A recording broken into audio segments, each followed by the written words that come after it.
Okay, so here's the start of your notes. Write this title down. This is still the same chapter in our book, and it's the last section. And I don't have that on me right now, but I'll tell you here in a little bit. But we're talking about the molecules of life. Remember, a molecule is just a compound. It's a group of compounds put together. Yesterday we messed around with carbon. We showed how it bonds. And the reason we talked about carbon yesterday is because the organic molecules, what element do you think they all contain? Carbon. Carbon is the element of life. If it's living, it has carbon in it, and lots of it. All right? So I put down here, have them or die, just because if you don't have carbon, then you're not a living thing. So it's not that you're going to die, it's just that you never would be alive. All right? So here we go. First one is what I basically just said, but I wanted to make sure you guys had it as a reference before we got moving, is that an organic molecule is a compound or group of compounds that has lots of carbon, large amounts of carbon in it.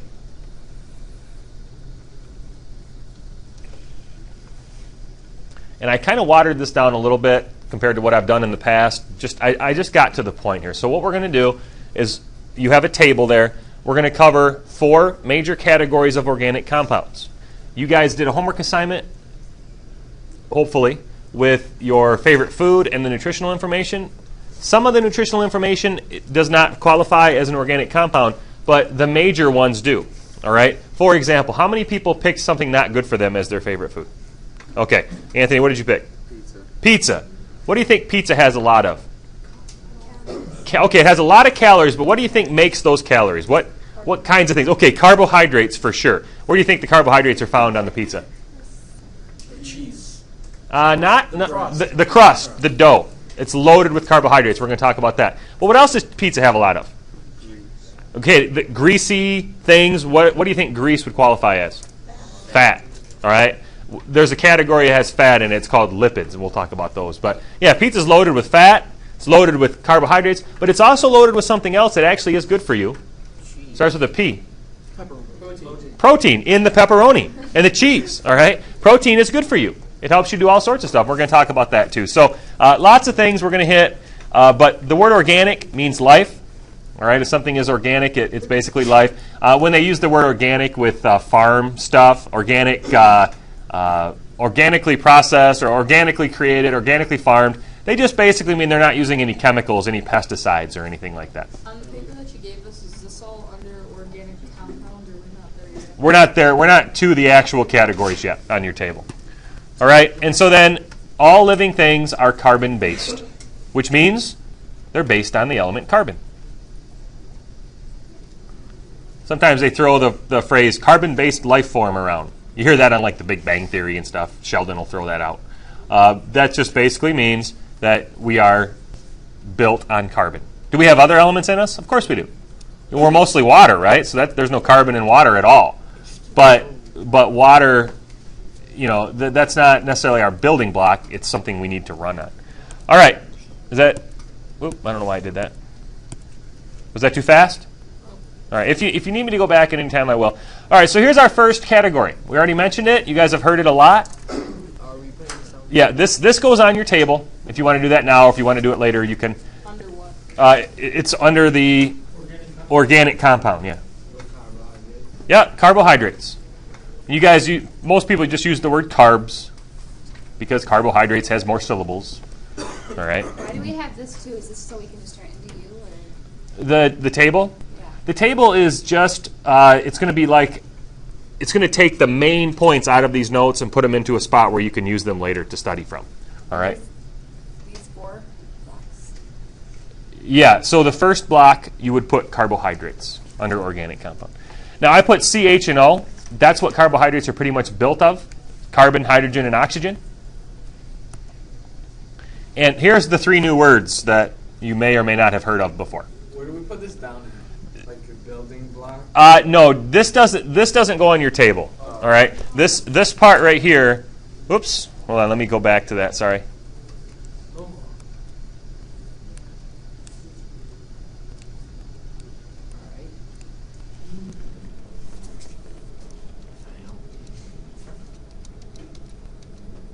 So this part does not go on your table. Just the carbohydrates. This part goes in your notes. The word carbohydrate should already be on your table. And that's what I'm saying. If you guys are getting confused on where to put stuff, just hold off on the table. All right? When I'm done with this, and then you look back, the table will be really simple. But if you get it, then go ahead. That's going to be loud on the video when I just drop the mic. An explosion of knowledge. All right, so anybody think they know how to pronounce those three words? Monosaccharide. Yeah, monosaccharide, disaccharide, and polysaccharide.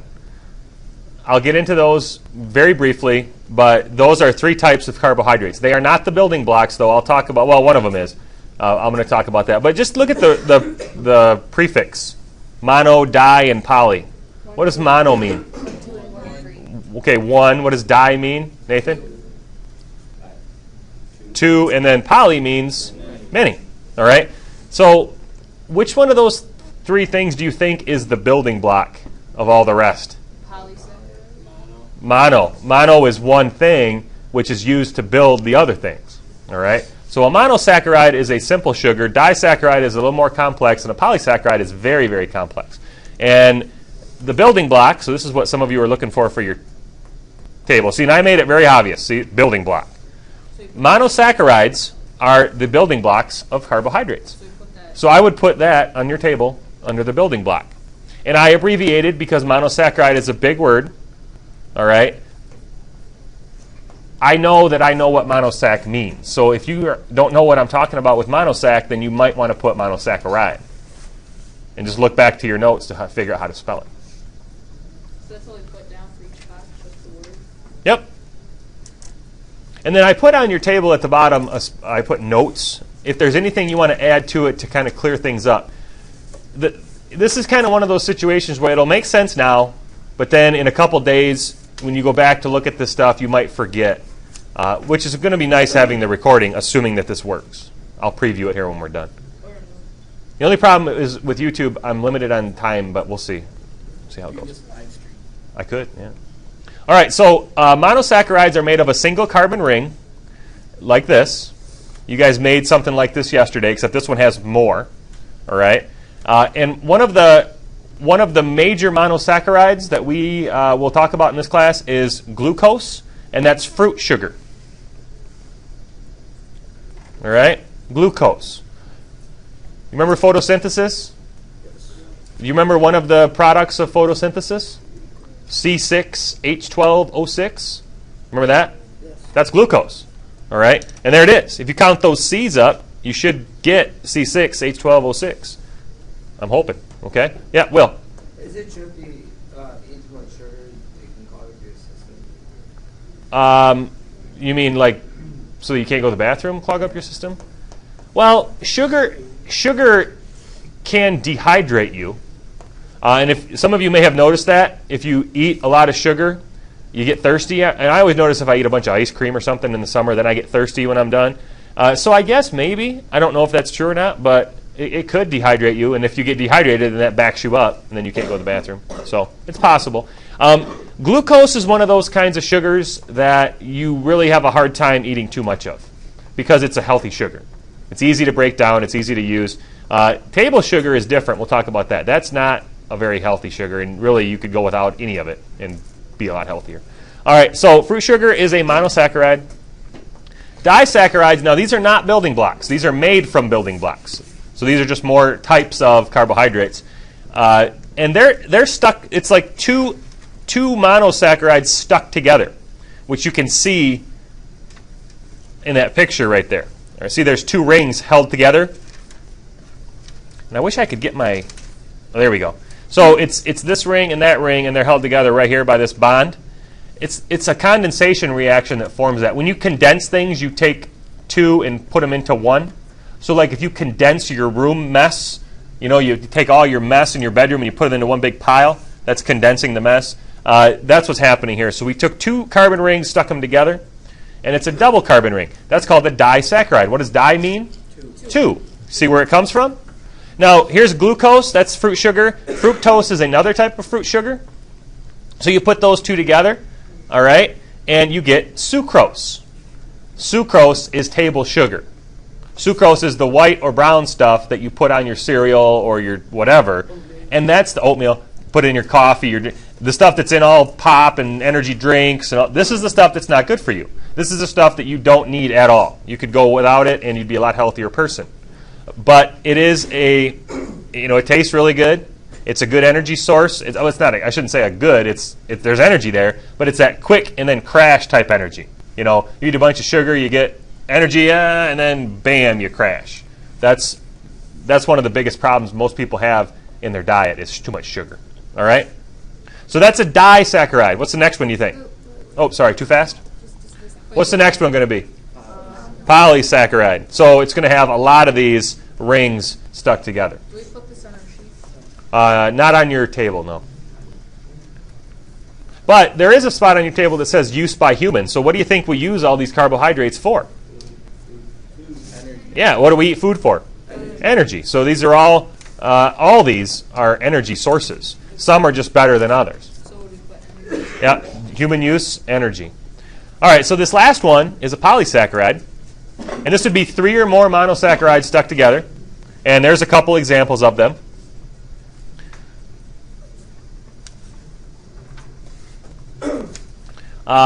Whoa. We'll get back to Mr. Potato Head in a minute. All right, so you guys have heard of these. You just haven't heard of them as polysaccharides. Glycogen is like it makes up the outside of a lot of fruit. Starch. You eat a lot of potatoes. There's a lot of starch in there. These are really long and complex carbohydrates. These are the ones that get stored a lot in your body because they can't get broken down very quickly, so your body stores them. All right? How does our body store stuff, Nathan? Fat. So a lot of times your body stores this stuff. Glycogen, though, is one of those plant starches that you can't really break down in your body, and it doesn't store either. It helps you, though, if you ever notice, and this is kind of gross, but what happens when you eat a lot of, corn? Does it digest? No. But it does actually help you go to the bathroom. So that's where you hear about fiber, right? People say you got to eat a lot of fiber to go to the bathroom, like prunes and stuff like that. Older people have a problem with that, so they take, Fiber One and all these kinds of things. It has a lot of that kind of carbohydrate in it, which our body can't digest, but it does help things move. All right? So it's kind of gross to think about, but it is actually important. All right? So that's a polysaccharide. Now, I put this on here. Why does it keep doing that? Just for fun. It's Mr. Potato Head. He says, I've come to ask for the hand of your daughter. And he says, top left drawer. Get it? Because Mr. Potato Head's arms fall off? Yeah. I know you can't hear it on the recording, but they're laughing hysterically right now. There you go. Good. All right. So human use, I already said this one to somebody. This goes in your table. Human use for carbohydrates is energy. Anybody? This isn't very popular anymore. Anybody ever heard of the Atkins diet? Yeah, my mom. What does she not eat? I don't know, but she buys these bars or something. Okay. Anybody know what people on the Atkins diet don't eat? Carbohydrates. None. They do eat food, but they don't eat any carbohydrates. Anything that has, bread, sugar, they don't eat any of it. So basically, their diet consists of meat, cheese, vegetables. That's about it. So it does work kind of, except your body needs carbohydrates, so it messes with your system. Because what happens is you cut out all the carbohydrates. So your body won't use any carbohydrates for energy, and instead it will go in and it will start using fat as energy because fat is a good energy source. Our body stores it for later. Well, if you don't eat carbs, the second choice then is fat, and so you lose a bunch of weight really fast. But then as soon as you start eating carbs again, your body will freak out and soak up way more than it ever used to, and so then you gain it all back. So it's not a real good choice for a diet, but it was pretty popular about, 8-9 years ago. Everybody seems like they were on the Atkins diet. Sierra? I heard that if people who starve themselves, when they don't eat, they gain weight first and then lose weight. Yeah, because what happens is when you starve yourself, your body goes into starvation mode, and it will start to store everything. Whereas if you're not and you're eating healthy, your body doesn't get into starvation mode, and it'll just break stuff down on a normal way. So people who starve themselves to try and lose weight, actually it ends up being counterproductive for a while. But then obviously the problem with starving yourself is your body then starts to go into breaking down fat, and then it starts breaking down muscle.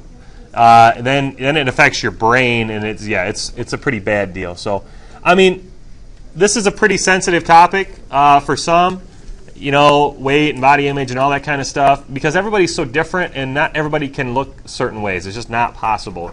But the best thing that anybody can ever do is eat smaller portions, eat the right kind of stuff, and get some exercise. Is everybody going to look like a supermodel that way? No, because not everybody can. Very few people can. We just see these images, and you guys talk about this in health class all the time.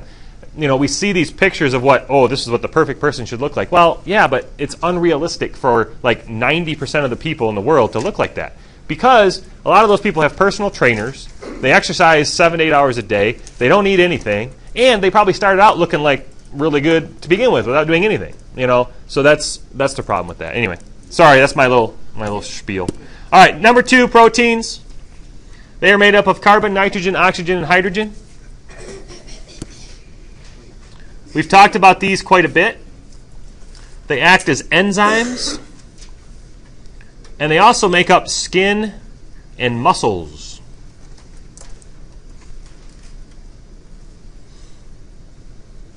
Your skin, your fingernails, your hair, all basically made of protein. Yep. If you were like stranded on an island and you couldn't find protein, could you worry about your hair eating? That's a good question. No, your hair's dead. Your hair, but there's still stuff in there. I don't know. Probably not, because the hair would. Because there's actually a psychological disorder where people do eat their own hair. It's called trichotillomania. They pull their hair out and then they eat it, and it clogs them all up and stuff. So no, probably not. But this is another reason why people who starve themselves, their hair will fall out, their skin will get kind of an odd kind of color to it. Their fingernails will get real brittle and stuff. Just all sorts of bad things, because you're lacking something that your body has to have, and that's protein. So, and we're going to talk about steroids here in a little bit. One of the major ways that steroids make people look the way they do is because it lets your muscles soak up more protein, because proteins make your muscles grow. Okay? Respect my authority.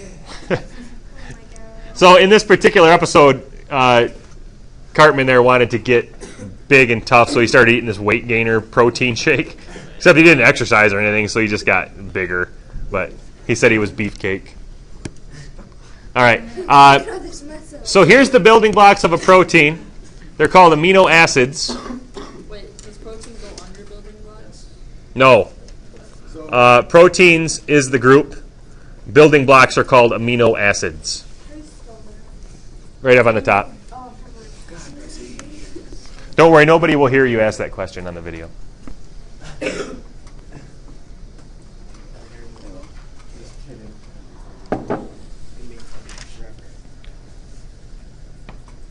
And I'm not going to make you know the amino acids. I just put a few of them up there because I know that you've heard of a couple of these words before. At least tryptophan, probably. You guys heard of tryptophan? Yeah, tryptophan is an amino acid that's found in turkey, but it's also found in all poultry. It's found in chicken. It's found in a lot of those. And the rumor or the theory is that it makes you sleepy. Well, it does a little bit, but there's no more tryptophan in turkey than there is chicken. Actually, I think, last thing I read, there's more tryptophan in chicken than turkey. So, I don't know about you guys. I get tired after Thanksgiving dinner, but I don't think it's because of the turkey. I think it's because I ate like 5,000 calories, and my body's saying I need to sleep for a while to break this stuff down. Because if you think about it, in the summertime, you go to a barbecue or something, eat some barbecue chicken, I don't get sleepy. I think it's, there's, like I said, turkey, Thanksgiving, the whole thing, I think it's just because you eat so much. Wow. Yeah. All right? So anyway, amino acids are the building blocks of proteins. Okay? Real simple, not a whole lot there. Hold on. Sorry. You guys don't need this one. I thought I deleted it. All right. So this one's huge. Put a big star on this one because definitely we need to talk about enzymes. Is this an organic compound? No, enzymes are proteins. So this is still under protein category. All right? Building blocks? Nope. So enzymes don't really, the only place an enzyme would go on your table would be for human use. Because we talked about this. If you don't have enzymes, you don't break down your food. But was amino acids under building blocks? Amino acids are the building blocks of proteins, yes. Now, this picture kind of illustrates how an enzyme works, and I have mentioned this already before when we talked about catalysts in chemical reactions. The blue one is the enzyme.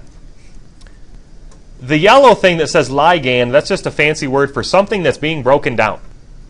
All right? So every enzyme works on a certain thing. Like I talked about people with lactose intolerance, they can't break down milk sugar. Well, they can't break down milk sugar because they don't have the enzyme that breaks it down. So when they eat cheese or they drink milk or whatever, they can't break it down, and it causes all sorts of problems. All right? And I know we talked about this. Some of you guys said you know people who are, or you are yourself. So the reason this is under proteins is because enzymes are proteins. Now, are all proteins enzymes? No. Some proteins make up your muscle. Some proteins make up your skin. But some proteins are enzymes. All right? So proteins is probably one of the most important categories that we will talk about. All right? Because it includes enzymes and muscle builders and all sorts of other stuff. All right? So definitely put a star by this part because this is one of the most... And we're going to do that lab. Remember I said something about extra credit for flat toothpicks? On Thursday, we're going to do a big lab where you pretend you are an enzyme and you're going to break toothpicks. All right, you are an enzyme. You are a toothpick ace enzyme. Enzymes always end in ace, A-C, A-S-E. So anyway, it works like a lock and key. All right, only one enzyme will work for one thing, just like one lock, one key, that kind of stuff. And they're affected by the temperature, they're affected by the acid levels, and they're affected by how much stuff is there to break down. And we did that, you guys did that virtual lab the day I was gone on enzyme activity. Remember that? Yeah. Okay. So, we okay with that one? All right. So, here we go. Next category. Whoa. Does this look familiar?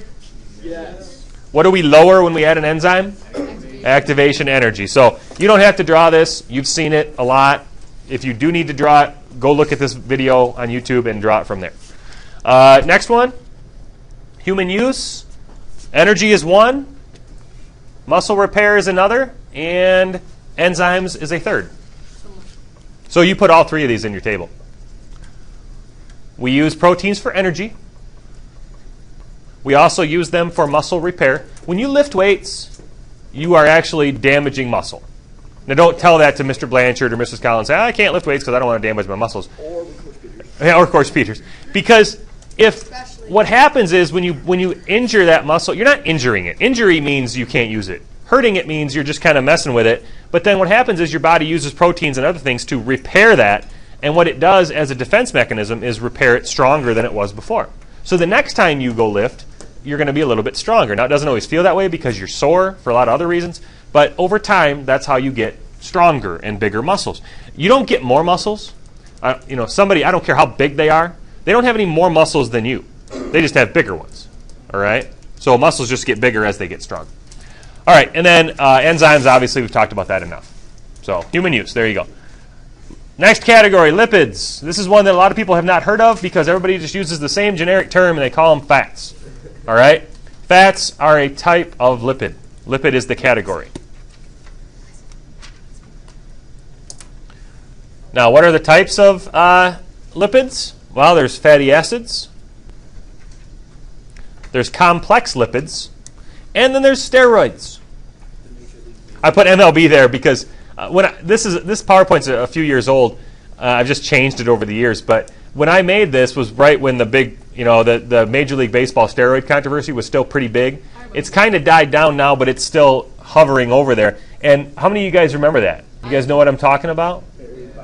Yeah, Barry Bonds was the poster child, but he was kind of the guy, like the scapegoat. I don't want to say they were all doing it, but more than half. I mean, most.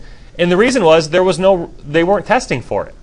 So you've got all these professional athletes whose whole career is based on performance, and some people are using steroids and other people are not. Well, the people that are using them, guess what? They're getting the big contracts. They're getting the money. They're getting the endorsements. And so I'm not trying to justify them. I'm just saying that this is what happened. And a lot of guys said, hey, if they're not going to test for it and it's going to make me better, I'll do it. And they did. And then more did. And then before you knew it, you had almost the whole league using some form of steroid. And we'll get to those in a minute. But there's no question of what they do. But the problem is it's what they also the things that they do to you that are not good. And there's a lot more of those. But there was a really cool ESPN documentary about some of the sprinters from the early 80s in the Olympics and how they were all doing it. And yeah, a lot of those guys, they talk about Carl Lewis, and this one guy, Ben Johnson, broke the world record in the 100-meter back in 1988, I think, in Korea, and he just destroyed it. I mean, he beat it. He was sprinting. Usually in a 100-meter race, the margin of victory is like that much between world record and not even getting a medal. And he won by so much, he was like turning around, like Usain Bolt kind of deal. I mean, just so fast and so ridiculous. But they were all using steroids. As long as they quit like 2 months before the Olympics, they were clean. They were okay. So there was a lot of that going around. And we'll get to that. But anyway, here we go. There's an example of a lipid. I like to call that guy Larry. Larry the lipid. We'll refer back to Larry in a little bit. Do lipids go under organic compound? Yes, this is number 3. I numbered all the organic compounds, so this would be our third one right here. Okay? Yeah. There's one right there in that box. All right, so here we go. Building blocks of lipids are called fatty acids. Here's a couple new terms, but I bet you guys can break these down. What does the word hydro mean? Water. What does phobic mean? Afraid of. All right. This box right here, Yasmin. Wait, so we put all these down under building blocks? No, you can just, under building blocks, you can just put fatty acids. Okay? But you might want to make a little sketch in your notes of this little guy here. You don't have to get too crazy. Just put that, he's got kind of a different looking head and then this long tail. You could just draw a circle and then a rectangle connected to it, That's a fatty acid. A circle, then rectangle. Yeah, something like...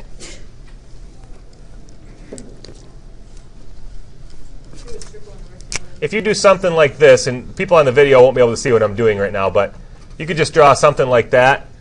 All right, and so this would be the hydrophobic tail, and this would be the hydrophilic head. If hydrophobic means afraid, what do you think hydrophilic means? What's that? No, okay, wants it, yeah. It likes it. So it's like the opposite of phobic, philic. And so that is a fatty acid, all right? They make up lipids. Soap. Soap has these in it. Soap? Yeah, and here's why soap works. This is kind of weird. No one ever really probably explains this, but if you have grease on your hands, what does oil and water do? Does it mix or no? No. So if you have grease all over your hands, you just try and wash with water, it doesn't really work, right? It almost like the water just runs off. Because grease, oil is hydrophobic. It doesn't like water, so they don't mix. But if you add this stuff to it, if you add a fatty acid to it, a lipid like that, the head actually likes water. So what happens is the head of the molecule that's in the soap like this, it'll grab onto the water, and then the tail doesn't like water, but it does like grease. So then the tail will grab onto the grease. Well, so you've got the head of it attached to the water, you got the tail of it attached to the grease. What happens? Lifts it off your hand, takes it down the sink. All right? So that's how soap actually works. That's the chemical reason why soap works, because it has fatty acids in it. The old school soap, they used to use animal fat and stuff to make it. And that's why it works. Okay? Macy. Probably grease dries after you have it water. It's all white. Good when the water comes out of it. It's just I don't know. That's just the color of most. Like for example, over Thanksgiving I made turkey broth, and the fat and grease that was in it, when I put it in the fridge, all the fat and grease came to the top, and then it was like hard, that white kind of film. I scooped it all out. I don't know why it's white. I don't have any idea, but you do. I mean, you notice it doesn't mix, right? But So that's why. That's why you can't wash grease off with just plain water, because it's all hydrophobic. But soap is hydrophobic and hydrophilic. That's why it bubbles up, takes the grease away. Okay? So anyway, that's something new that you learned today. The types. You know what? I think we already did this one. Here's another type, though. All right, complex lipids.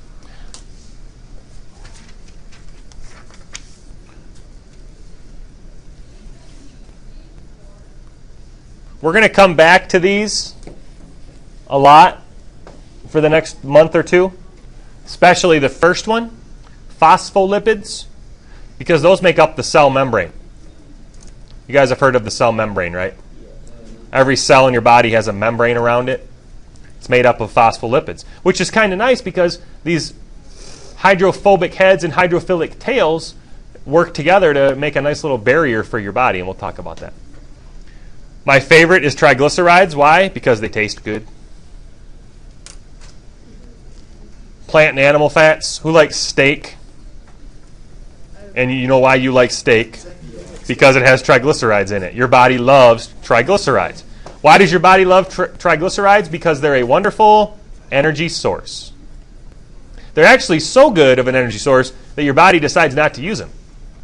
Your body stores them, which is why if you eat steak all day, every day, you're going to pack on some pounds.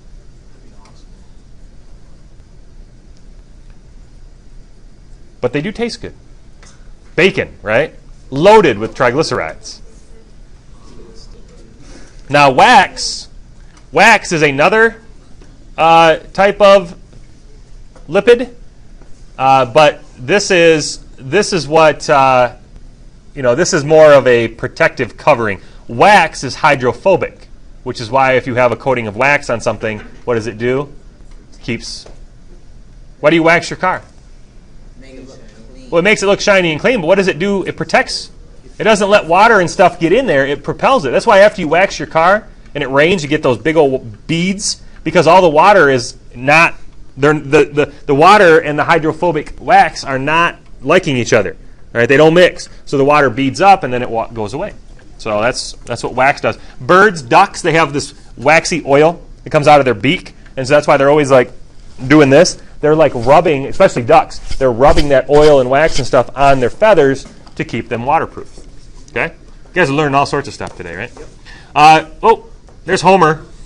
He loves triglycerides, right? That's why he looks like that. What's Homer responsible for his other? He had something not school appropriate in his hand. If you've ever seen The Simpsons, you probably know what he was drinking. All right. Here's some more pictures. There's wax. There's a cell membrane over to the right, the phospholipid bilayer it's called. We'll get back to that another day. Here's my favorite, saturated fats. These are also the ones that are the worst for you. Saturated fats have a ton of double bonds between the carbons, which means that they're stronger, they're harder to break down, so our body can't break them down right away, so our body stores them in fat, and they clog your arteries, and they're not good for you in large quantities. But really, there's not a lot of stuff that is. Wait. What if like fake butter, would that still be? Margarine, yeah, like Country Crock and stuff. I heard margarine is really there for Margarine, it's like give and take. If you eat margarine, it has less calories and it has less cholesterol. All right, but then regular butter has one of the two. It's like one of them. The regular butter has more fat and calories, but less cholesterol. One of those two things. So I don't know which one's better for you, to tell you the truth. If you're the type of person that likes everything natural, then butter would be the way to go, because margarine is a chemical product that's been changed. And I've heard people say it's only one chemical away from plastic. Well, yeah, a lot of things are one chemical away from something else. That's not really a good argument. But, I don't know. At our house, we kind of have both around. I love butter. But. All right, here's some of the better, like fish. Fish oil is good for you. Peanut oil is good for you. That's an unsaturated type of fat. Vegetable oil, not so much. Ham, not so much. Regular butter, probably not so much. All right, and then steroids. We think of steroids as all muscle builders, but that's not the only thing. Not all steroids are bad. Vitamin D is good. Right? Where do you get vitamin D? Anybody know? Nope. The Sunny D. Okay, yeah, I think Sunny D has it too. Milk has a lot of vitamin D in it, and it doesn't matter whether you drink skim milk or whole milk or 2% or 0.5%. It all has the same stuff in it except fat. All right, whole milk has a lot of fat. Skim milk has none. But everything else is the same. They call whole milk vitamin D milk, I think, but it's all vitamin D milk. All milk is the same except the fat. So vitamin D is good. You also get vitamin D from being in the sun. It activates it in your body, being in the sun, so that helps.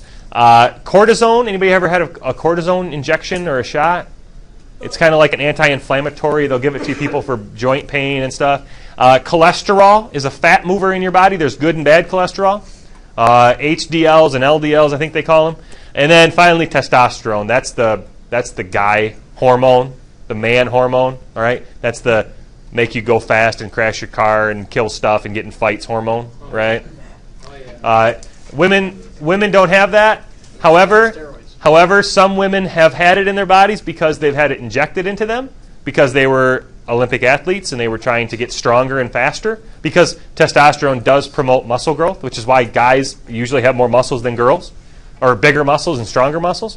And so there have been cases like in the 70s where the East Germans, they were the communist Germans back then, they were always injecting everybody with all sorts of stuff. And their swim team, the women's swim team, was so loaded with testosterone, they were growing like beards. Their muscles were huge. Their voices were deep. Some other things that start to grow that you're not supposed to have if you're a girl. Just all sorts of really odd stuff. And they knew it. The people were like, and they were just killing everybody because there's obviously, I'm not trying to say that I could compete with a female swimmer. I couldn't. They would kill me. But if you look at elite athletes at the same level, male swimmers versus female swimmers, the male swimmers' times are faster because they have more muscles and stuff. All right? And so the women that weren't East Germans were just getting killed by these ladies because they were turning into men. I mean, crazy.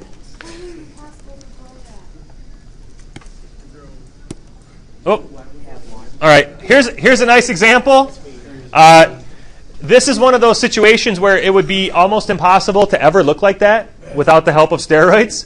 But there are a lot of bodybuilders out there that do this, and it's funny. They have different kinds of bodybuilding events. They have the natural and then the not natural. So the ones that are not natural, they have to be off steroids for like 30 days prior to the competition. So they look like that, and then they just quit taking steroids for a month or two. And then they go to their show, and then when they're done, they take steroids again. So you watch the natural one, and they don't look anything like this. Now, is it possible? Is there like some freak of nature person that could look like that? Yeah, maybe. All right, when I was at Central, I knew a guy that was on the football team that never lifted weights ever, and he was enormous and had no body fat. He was just big and ripped, like 6'4" and 230, and he never lifted weights, never did anything. Well, then he started lifting weights his like senior year, and he just blew up, and he almost started looking like that. Just totally naturally, but he's 1 in a million. Most people could never, ever even hope to look anything like that. Okay? All right. So I'm going to stop. I'm going to stop right here because we don't have time. So tomorrow we'll finish this up. This is the last category right here, and I know that's a lot of notes to take. We haven't done it in a while.